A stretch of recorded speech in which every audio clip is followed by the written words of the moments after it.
I think we can all agree to this one thing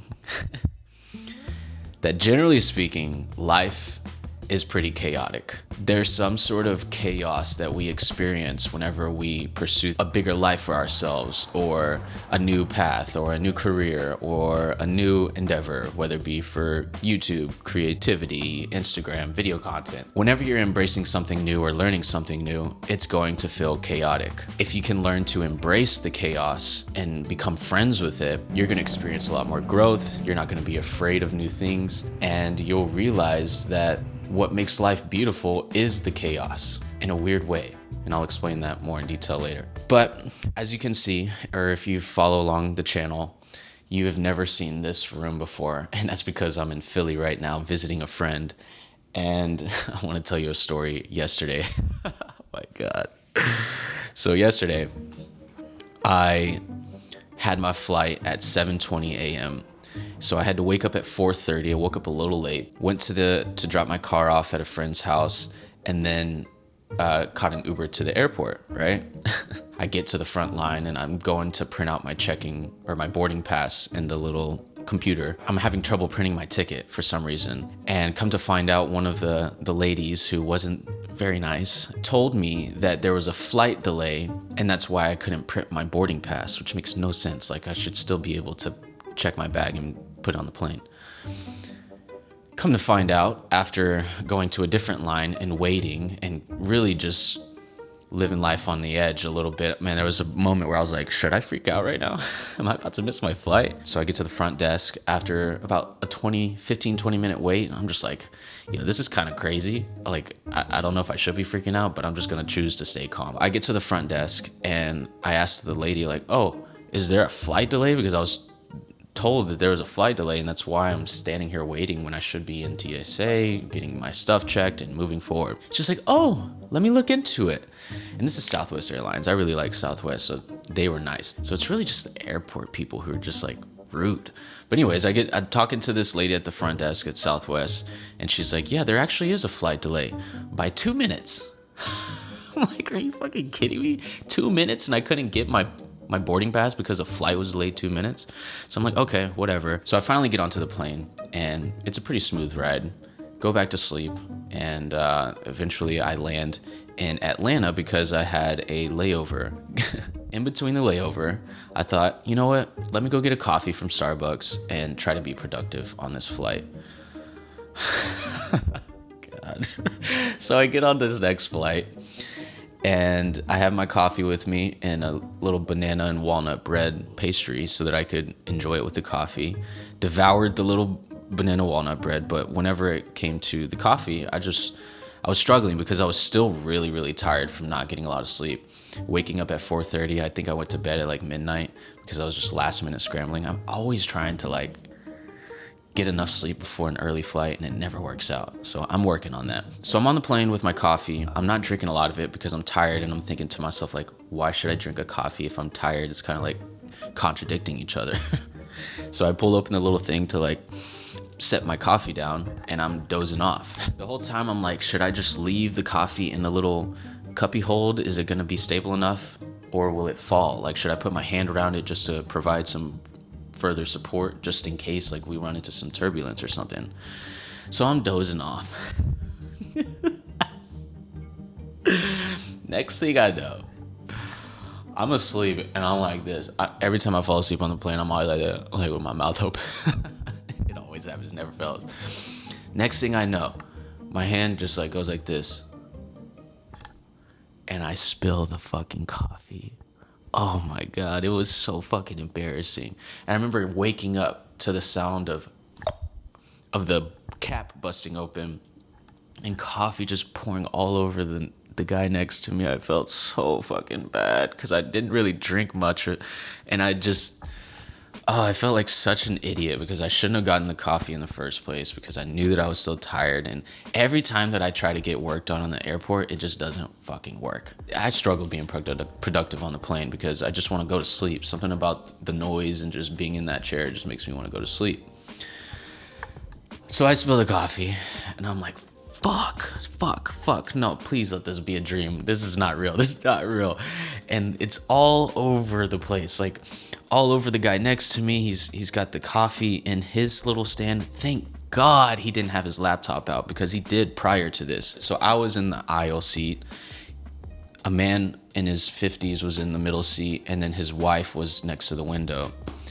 And I spilled the coffee all over them, and he had this huge stain on his jeans. And God, I just felt like so much shit. Like, come on, Ashton.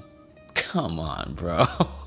They end up bringing like these paper towels and, you know, all this stuff to help us clean it up. And I'm just sitting there like holding all the trash, because I told him like, please give me all the trash. And I'm sitting there just holding all the trash, and I'm like, I feel like I don't even deserve to throw this away. Like, I should hold on to it as a symbol of I gotta go down that rabbit hole. But I ended up throwing it away after like 20 minutes of just holding it. And the whole time I was thinking to myself, like, 2 times on this trip already, I've had the opportunity to freak out. But there's something about just embracing the chaos of life and understanding that this too shall pass. Whatever chaos you're in, it's not permanent. It's not forever. These 2 stories that I just told you relate to so many things in life. Maybe it's your boss who's like condescending and he's treating you like shit, and it makes you feel chaotic inside because you feel like you're underappreciated. You feel like you have potential and you want to help, but you have this conflict.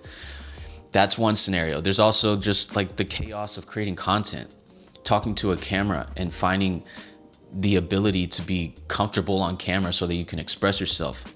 Extremely chaotic process. I'll speak for myself. It was very chaotic for me to develop this ability to talk to the camera. Whenever I was in that moment, there was a part of me that just wanted to continue apologizing. Like, I'm so sorry, just repeating myself over and over and over, knowing that I already expressed my apology. Therefore, every other one just kind of gets to a point where it gets annoying. It's like, look, man, we get it. You didn't mean to do it. Thank God those people were very nice. I had a conversation with them at the end of the flight, and the man was like, yeah, I do that. I do stuff like that all the time. Don't worry about it. I can wash my clothes. And just having that attitude on life. First of all, I'm so grateful that he had that attitude, because he very well could have been pissed off. He could have been wearing a suit. He could have had an event that he was rushing to afterward that I just fucked it all up for him. And he probably did. And he was just nice about it. Thank God for people like that. Can we take a moment to just appreciate people who are understanding and not rude? Forgot to fucking tell you this. Let me show you really quick. So right after we land, I'm picking up my bag from under the seat, and I'm sitting in my lap, right? Because we're about to get off, but I'm just preparing myself so that whenever it's time for me to stand up and walk off the plane, I'm ready. So I put my bag in my lap, right? Tell me why there was fucking gum, like a full ass piece of gum stuck to the bottom of my backpack, and it got stuck to my pants that I just bought the day before. Fat fucking piece of gum just stuck to my pants. And I saw that, and I just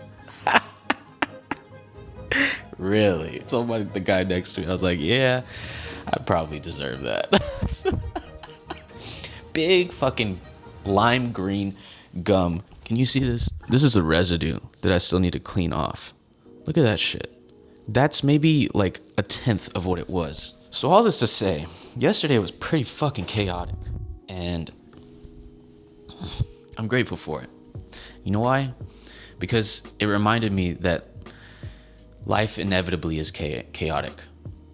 We can either choose to try to control that chaos and cause more suffering to ourselves, or we can take a deep breath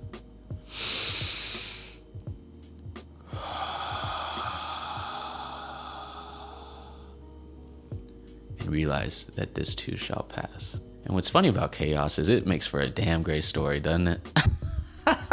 But I want to talk about some other things that I feel like have really helped me embrace chaos and find comfort in the chaos, because my life used to feel really, really, really, really chaotic. And there was one point where I was fucking broke. I couldn't create content that I was proud of. And I had this super high rent that it was stressing me the fuck out. And that was just a couple years ago.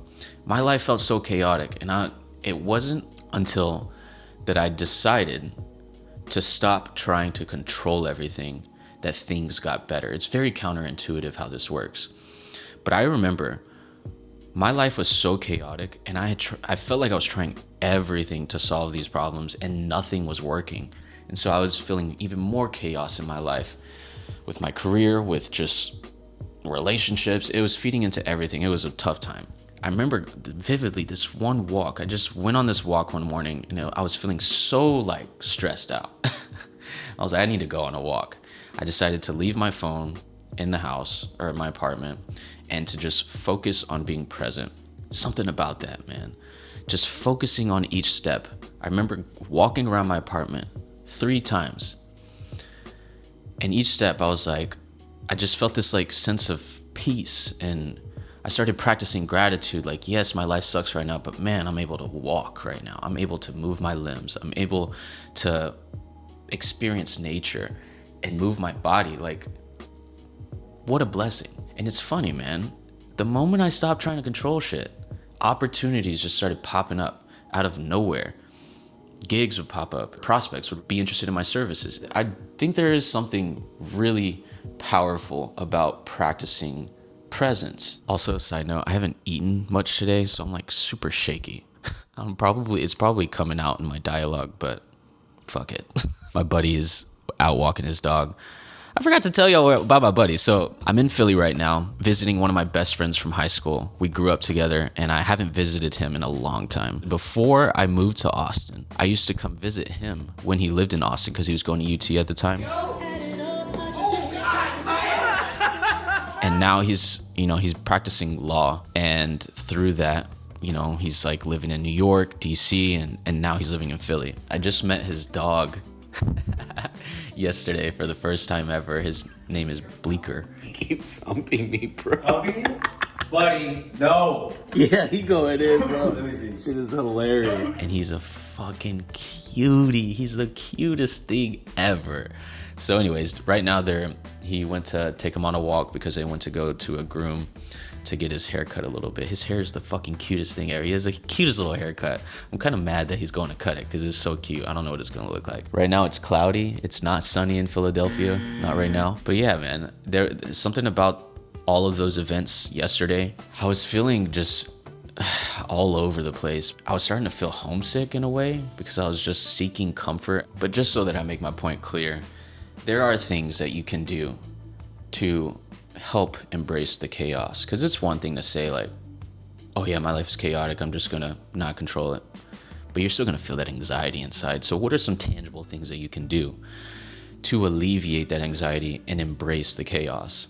Well, I just told you one. Every moment that you feel stress, take a deep breath. There's actually this book that I was recommended recently that I need to read. It's called Breath. What I was told is that a lot of stress and health concerns, bad things in terms of our physical health or mental health, can be alleviated through our breath.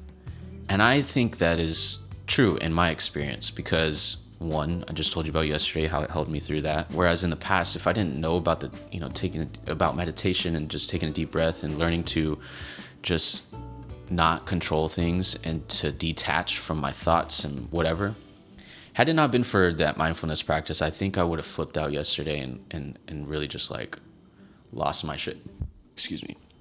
Lost my shit. But it's because of that practice, that meditation practice, that mindfulness practice, that I was able to just relax. The next thing that really helped me, especially when I finally made it here and I was able to drop my bags off in my buddy's apartment and stuff, is just going on a walk. I told you earlier that whenever my life was really, really, really chaotic and it felt like I couldn't do anything or make any progress, I went on a walk. And there's something so beautiful about going on walks. I will never stop preaching the power of taking a walk. It is so impactful. Whenever I'm stressed, I take a walk. Whenever I'm trying to get creative, I take a walk or go on a walk. Whenever I want to have a difficult conversation with someone, I go on a walk. Whenever I feel like I'm not connected with myself and I am all over the place, I go on a walk. How many times do you go on a walk and come back feeling worse? How many times do you go on a walk and regret it? Never. At least in my experience, every time I go on a walk, I come back feeling so much better. And I'm taking this as a reminder for myself too, because I have been slacking on my walking routine. Whenever I was really in flow with just work, content, everything, I would do this thing called a Pomodoro technique, which is just setting a timer for, let's say, 45 minutes and then taking like a small break in between and then rinse and repeating. And I think like the fourth time you take a longer break, or the third time after the third deep focus pocket. And I haven't been doing that lately because my life has just been all over the place. So I have some ordering to do, but that's something you can do as well. Really focus for a good 45 minutes on your work and then go on a walk and come back, focus really hard on your work and then go on a walk. That has been such a helpful system for me personally, especially when I'm really trying to lock in, which actually, right after this trip, when I get back home, I'm going through a period of locking the fuck in. This summer has been a lot of partying, to be honest with you. Just like spending time with people, staying up way too late, having fun, which served its purpose. But whenever I get back, man, I am so excited to say no, to just lock in. Another thing that is really powerful in terms of chaos, dealing with chaos and finding comfort in it, is learning to detach. Mindfulness and meditation help you do this. But really think about how much you have tried to control things in your past and it didn't work out, right? Like, I'm not saying to just throw your hands up and not do anything. I'm just telling you to do what you feel like is right and detach from the outcome. Doing content will teach you so much about life. So much. Because you're going to post that first video and you're going to obsess over the results. You're going to be like, why is nobody watching? And on the flip side, you're going to be like, oh, I hope my friends and family don't see this. There's going to be all kinds of contradictions. But you're going to face some chaotic moments where, like, your self-worth is going to be attached to this video that you're working on, how people respond, and it's going to eat at you. That's why when it comes to coaching for me and my clients, I really focus on helping you approach content from a mindfulness perspective, from a place that helps you overcome your limiting beliefs. Because if you don't overcome those limiting beliefs, like, you're just gonna be a constant state of chaos and misery. And I'm not talking about the chaos that you should embrace. It's gonna be one that's just fucking miserable. I've experienced it. I've talked to a lot of people who've also experienced it. And that's why I feel like it's so important to practice mindfulness, especially if you're creating video content. If you can learn to detach from the outcome and show up, do your best, and, reflect on your video, review your video, and ask yourself what you can do better next time, and just continuously, progressively overload. Every week, apply something just a tiny bit different. And if you continue doing that over and over, you're going to make progress in anything in life, which actually brings me to my next point, which is the gym. If you are familiar with the gym, then you probably have heard of something called progressive overload. And that's kind of what I was referring to in the last point, is every week make 1% progress. Ask yourself what you can do differently next week and just make baby steps. But also, when it comes to chaos, the gym is the most helpful thing that you can do to alleviate that stress and anxiety that you feel in moments of chaos. I swear by that. I'd be willing to die right now with that as my final statement. Because you're going to release endorphins, and that naturally, releases stress and helps with cortisol levels. But also, that progress you make in the gym is going to make you feel invincible with anything in life. I heard from Joe Rogan that the best way to get acclimated to a new environment, aka the best way to make it feel less chaotic in a new environment, is to go to the gym in that place. So this morning I went to the gym with my buddy and hit a little bit of legs. It was more so just like functional movement, because like my lower back was dead from yesterday, all that traveling. And so today was more not necessarily like a heavy lift day, just like let's move the body, get it a little loose, less chaotic. And I feel like a million times better because of that. Those are some things that I would recommend to anybody who is feeling completely chaotic in life and can't move the needle forward whatsoever. The gym, meditation, learning to detach, and going on walks. I think if you do that, and also just focusing on your breath, right? Which I guess is part of meditation. But if you do those things, there's no way that, one, you're not going to make progress, and two, there's no way you're not going to feel better after doing those things. I promise you, after doing those things, delayed gratification, after doing those things, you will feel better. You will step into the shoes that you need to step into to do the thing that is intimidating you, to say the thing that you don't want to say, to embrace the uncomfortable moment of you spilling coffee all over the person next to you. So I hope this video is helpful. If it was, leave a thumbs up. Let me know in the comments what your thoughts are. If you have any questions or ideas for content, please let me know. And if you are interested in one-on-one coaching, you want to approach things from mindfulness place or perspective, then I'd love for you to book a free consultation down below. The link is in the description. And yeah, thank you so much for watching this video. I'll see you in the next one, which will be back home, not in Philly. Oh, and I'm going to Long Island here in a couple days for the first time ever as well. But I'll tell you more about that in the next video. Thank you for watching. I appreciate you. Much love, and I'll see you in the next video. Bye. Oh, wait. I think they're literally just getting back. What's up? Oh, shit. You got a new haircut. Where'd your hair go?